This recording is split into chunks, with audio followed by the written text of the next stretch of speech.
Regarding Bagal 641, I am John Resident Tapio from 2ARB11.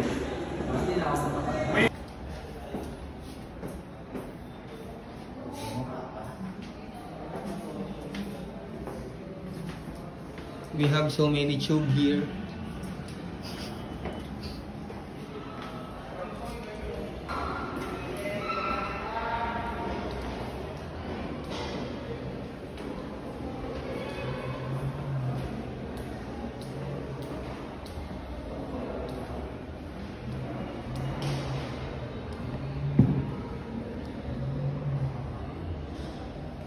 I am most excited to try this laboratory because it gives me the chance to apply what I have learned in class to real-life scenarios.